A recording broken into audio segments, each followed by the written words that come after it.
Mga kababayan nating seniors, kung kayo ay 60 o 65 pataas at tumatanggap ng SSS pensyon, sandali lang po kayo kasi may napakagandang balita ako para sa inyo ngayong Oktubre.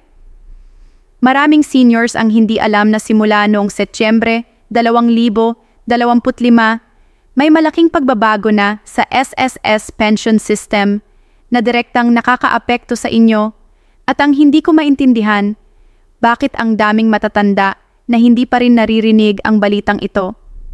Ito ang pinakamalaking pension reform sa loob ng 68 taon ng SSS. At kung hindi ninyo ito alam, baka nawawalan kayo ng libu-libong piso na dapat ay para sa inyo na. Alam ba ninyo na ang average na pensioner ay makakakuha ng dagdag na pensyon na abot ng 1,625 piso bawat buwan pagdating ng 2027? Oo, niya mga kapatid, hindi kayo nag-iisa kung nalilito kayo. Pero makinig kayo ng mabuti kasi ang video na ito ay makakatulong sa inyo na maintindihan kung magkano talaga ang dapat ninyong natatanggap, kailan kayo makakakuha ng pera, at ano ang mga dapat ninyong gawin para hindi kayo mawalan ng single peso. May 3 taon na programa ito at kung hindi ninyo alam ang mga detalye, baka hindi ninyo ma-maximize ang inyong benepisyo. Kaya manatili kayo dyan. Kasi pagkatapos ng video na ito, alam ninyo na kung paano kayo makakatanggap ng mas malaking pensyon, paano kayo makaiwas sa mga problema sa pagkuha ng pera, at ano ang mga bagong benefits na pwede ninyong i-claim na hindi ninyo alam na meron pala. Kaya una sa lahat, gusto kong ipaliwanag sa inyo kung ano ba talaga ang SSS Pension Reform Program na ito. Noong Hulyo 11, 2025, nag-approve ang Social Security Commission ng isang makasaysayang desisyon na magtaas ng pensyon para sa lahat ng SSS pensioners sa loob ng 3 taon. Ito ang unang beses sa kasaysayan ng SSS na may ganitong structured multi-year increase at ang ibig sabihin nito ay hindi ito one-time lang na dagdag. Ang pensyon ninyo ay tataas every September mula 2025 hanggang 2027 at ito ay para sa mahigit 3.8 milyon na pensioners sa buong bansa. Ngayon, ang importante rito ay maintindihan kung magkano ba talaga ang magiging dagdag sa pensyon ninyo kasi hindi pare-pareho ang dagdag para sa lahat. Makinig kayo ng mabuti. Para sa retirement pensioners at disability pensioners, ang dagdag ay 10% bawat taon sa loob ng 3 taon. Para naman sa survivor pensioners o yung mga tumatanggap ng death benefits, ang dagdag ay 5% bawat taon. Kaya halimbawa, kung ang pensyon ninyo ngayon ay 5,000 piso bawat buwan, pagkatapos ng first increase noong Setyembre 2025, naging 5,500 piso na yan. Pagdating ng September 2026, magiging 6,050 piso. At pagdating ng September 2027, aabot na ng 6,006. Naraan 55 piso ang pensyon ninyo. Yan ay total na 33% increase sa loob ng 3 taon para sa retirement at disability pensioners. Para sa survivor pensioners naman, kung 4,000 piso ang pensyon ninyo ngayon, magiging 4,200 piso after ng first increase, 4,400 at 10 piso after ng second increase, at 4,631 pesos pagdating ng 2027. Yan ay total na 16% pagtaas sa loob ng 3 taon. Pero ang mas maganda pa rito, according sa Chief Actuary ng SSS, ang average retirement pensioner na edad 60 hanggang 89 na taong gulang ay tumatanggap ng 4,923 piso bawat buwan bago ang reform program na ito. Pagkatapos ng 3 taon ng increases, ang pension na yan ay tataas ng 6,548 piso na. Ibig sabihin, makakakuha kayo ng additional na 1,625 piso bawat buwan o 19,500 piso bawat taon. At sa loob ng 3 taon, ang total additional pensyon na makukuha ninyo ay aabot ng 41,145 piso. Hindi po ito maliit na halaga mga kapatid. Ito ay tunay na tulong para sa ating mga seniors na nahihirapan sa pagtaas ng presyo ng bilihin. Ngayon, alam ko na marami sa inyo ang nagtanong, kailangan ba natin mag-apply para sa pension increase na ito? Ang sagot ay hindi. Ito ay automatic.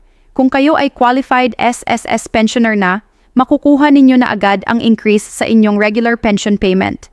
Hindi kayo kailangang pumunta sa SSS office o mag-submit ng kahit anong papel. Ang kailangan lang ninyo ay siguraduhing updated ang inyong banking information kasi ang pension ay direktang dinedeposito sa inyong bank account. At ito ang mahalagang tip na dapat ninyong malaman. Make sure na updated ang inyong contact details at bank account information sa SSS portal para walang delay sa pagdating ng pera ninyo.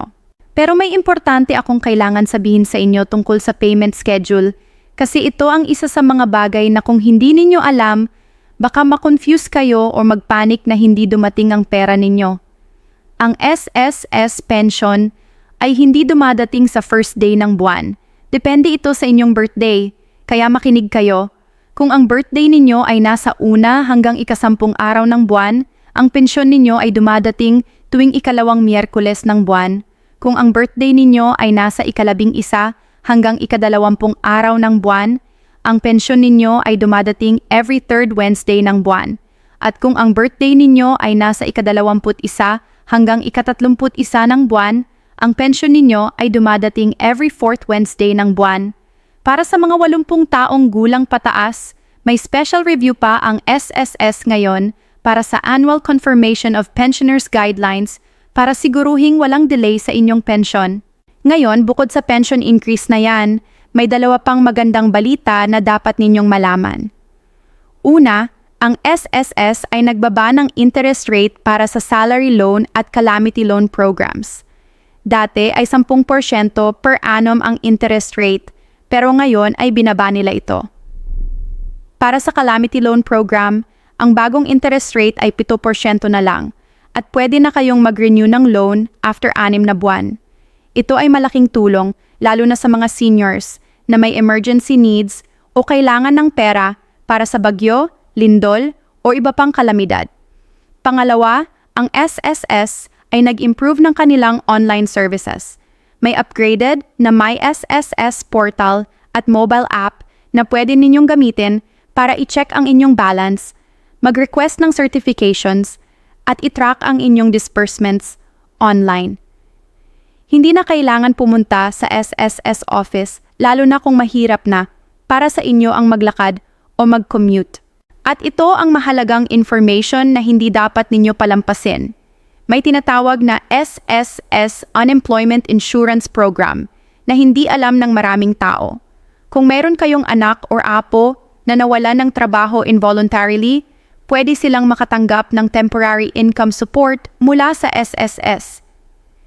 Hindi kailangan bayaran ang assistance na ito at ang purpose nito ay tulungan ang mga workers na ma-maintain ang kanilang basic living standards habang naghahanap ng bagong trabaho. Maraming pamilya ang hindi alam na may ganitong program, kaya ipasa ninyo ang information na ito sa inyong mga anak at apo na maaaring may kailangan. Ngayon, gusto ko ring i-address ang isang concern na naririnig ko mula sa maraming seniors. May mga balita kasi na lumalabas tungkol sa clawback o pagbawas sa pensyon. Kaya gusto kong linawin ito para hindi kayo mag-worry. According sa SSS, ang pension reform program na ito ay hindi magreresulta sa pagbawas ng inyong current pension. Ang actuarial studies ay nag-confirm na ang SSS fund ay financially sound pa rin.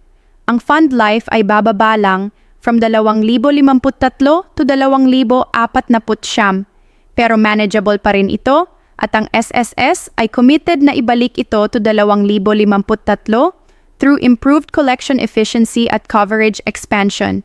Ang importante rito ay maintindihan ninyo na ang pension increase na ito ay sustainable at hindi kayo dapat mag-alala na biglang babawiin or babawasan ang pensyon ninyo.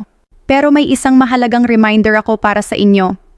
Kung kayo ay tumatanggap ng pensyon pero may loan pa sa SSS, ang loan payment ay kakadeduct pa rin sa inyong monthly pension bago ito ma-deposit sa inyong bank account. Kaya kung halimbawa ay 5,500 piso ang pension ninyo after ng increase, pero may 500 piso monthly loan payment kayo. Ang makukuha lang ninyo ay 5,000 piso. Maraming seniors ang nagtatanong bakit hindi sila nakakakuha ng full amount at yan ang dahilan. Kaya kung gusto ninyong makita ang exact amount na makukuha ninyo, i-check ninyo ang inyong MySSS account para makita ang loan balance at monthly deduction. Tungkol naman sa tax, ito ay another common question na natatanggap ko. Ang SSS pension ba ay taxable? Ang sagot ay generally hindi. Ang SSS benefits ay exempt from income tax under the NIRC or National Internal Revenue Code. Pero kung meron kayong ibang sources of income bukod sa SSS pension, like rental income, business income, or interest from investments, ang income na yan ay taxable pa rin. Kaya ang tip ko sa inyo, kung may financial concerns kayo or hindi sigurado kung kailangan ba ninyo mag-file ng income tax return, mag-consult sa BIR o sa accountant para sigurado. At ngayon, ito ang practical tips na kailangan ninyong malaman para ma-maximize ang inyong SSS benefits at maiwasan ang mga problema. Una, i-update ninyo ang inyong information sa MySSS portal. I-verify ninyo ang inyong bank account details, contact number, at address. Ito ay very important kasi kung outdated ang information ninyo, baka ma-delay ang pera ninyo or hindi kayo makakuha ng SMS or email notifications tungkol sa inyong pension. Pangalawa, kung hindi pa kayo marunong gumamit ng MySSS portal, magtanong kayo sa inyong mga anak o apo na tulungan kayo mag-set up. Ang online portal ay napakadaling gamitin at makikita ninyo doon lahat ng details ng inyong pension account, including ang history ng inyong payments, loan balances, at contribution records. Pangatlo, kung kayo ay may existing loan sa SSS, i-compute ninyo kung magkano pa ang balance at kailan matatapos ang loan. Kasi pagkatapos matapos ang loan, automatic na tataas ang net amount na makukuha ninyo every month. Pang-apat, kung nasa abroad ang inyong mga anak at nagpapadala sa inyo ng pera, i-combine ninyo ang SSS pension at ang remittance para mas mag-budget kayo ng maayos. At lastly, kung kayo ay may health concerns o may regular check-up sa hospital, ask ninyo kung may senior citizen discount or PWD discount na applicable kasi ang SSS ay nag-negotiate ngayon with hospitals and pharmacies para sa senior-friendly rates. May mahalagang reminder din ako para sa mga seniors na 80 taong gulang at pataas. Ang SSS ay nag-review ngayon ng guidelines para sa annual confirmation of pensioners para siguruhing hindi kayo mahirapan mag-comply. Dati kasi, kailangan ninyo pang pumunta sa SSS office every year para mag-present ng proof that you're still alive and eligible for pension. Pero ngayon, nag-a-analyze ang SSS ng additional means for compliance, including home visits sa mga pensioners through branch personnel. Ibig sabihin, kung mahirap na para sa inyo ang maglakad or mag-travel, pwede na kayong bisitahin ng SSS personnel sa bahay ninyo. Ito ay malaking relief para sa mga matatandang pensioners na may mobility issues. At tungkol naman sa mga survivor pensioners o yung mga tumatanggap ng death benefits dahil namatay ang SSS member na asawa or parent, may special reminders din para sa inyo. Ang survivor pension ay may different computation compared sa retirement pension. Pero covered pa rin kayo ng pension increase program. Ang importante ay siguruhing updated ang inyong status sa SSS. Kung may mga changes sa inyong living situation, like kung nag-remarry kayo, o kung ang inyong dependent child ay nag-21 taong gulang na, kailangan ninyo i-inform ang SSS kasi pwede itong mag-affect sa eligibility ninyo for continued benefits. Ngayon, alam kong marami pa ring seniors ang hindi comfortable sa online transactions o sa paggamit ng computer at cellphone. Kaya ang tip ko sa inyo, magtanong kayo ng tulong. Kung may kamag-anak kayo na techie, hilingin ninyo ang tulong nila. Kung wala, pumunta kayo sa SSS branch at magtanong ng assistance from the personnel doon. Ang SSS staff ay trained para tulungan ang seniors, lalo na yung mga hindi marunong gumamit ng online portal. Huwag kayong mahiya magtanong kasi yan ang karapatan ninyo at trabaho nila na tulungan kayo. And ito pa, may bagong feature ang SSS na tinatawag na pension loan program. Ito ay para sa mga pensioners na kailangan ng lump sum amount para sa emergency o para sa investment. Ang loan amount ay based sa inyong monthly pension at ang repayment ay ide-deduct sa inyong monthly pension over a period of time. Ang maganda rito, ang interest rate ay mas mababa compared sa regular commercial loans at ang application process ay simplified na. Pero ang babala ko sa inyo, mag-isip-isip muna kayo ng mabuti bago kayo mag-loan. Siguraduhin ninyong kailangan ninyo talaga ang pera at kaya ninyong bayaran ang monthly amortization. Huwag kayong mag-loan kung hindi naman urgent kasi babawasan niya ang monthly pension ninyo habang may loan kayo. Para sa mga seniors na may mga anak na OFW or overseas, may special arrangement din ang SSS para sa pension payment.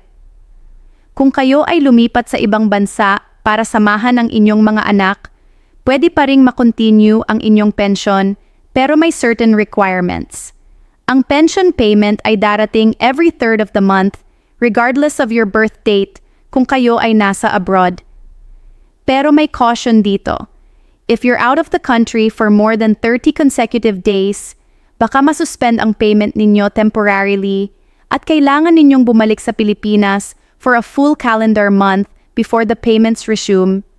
Kaya i-coordinate ninyo sa SSS ang inyong travel plans para walang problema. At ngayon, ito ang final advice ko sa inyo na sobrang importante. Huwag kayong maniwala sa mga text messages, calls, or social media posts na nag-aalok ng instant loan, instant pension increase, or claiming na may kailangan kayong bayaran para ma-release ang inyong pensyon. Maraming scammers ngayon na nagtatak ng SSS employees at nanghihikayat ng seniors na magbigay ng personal information or money. Tandaan ninyo, ang SSS ay hindi humihingi ng pera para ma-release ang pensyon ninyo. Lahat ng transactions ay free at lahat ng official communications ay dadaan sa official SSS channels lang. Kung may doubt kayo, tumawag directly sa SSS hotline o pumunta sa branch para mag-verify. Sa pagtatapos, mga kababayan kong seniors, ang SSS Pension Reform Program na ito ay tunay na gift ng gobyerno para sa ating mga matatanda na nagpagod magtrabaho at nag-contribute sa SSS for many years. Ang 33% increase sa loob ng 3 taon ay hindi basta-basta at ito ay result ng mahabang pag-aaral at planning para siguruhing sustainable ang SSS fund para sa future generations. Ang importante ngayon ay maintindihan ninyo ang inyong karapatan. Alam ninyo kung kailan dumadating ang pera ninyo at ginagamit ninyo ang available resources like the My SSS portal para ma-monitor ang inyong account. Ipasa ninyo ang information na ito sa inyong mga kaibigan at kamag-anak na senior citizens din para lahat ay informed.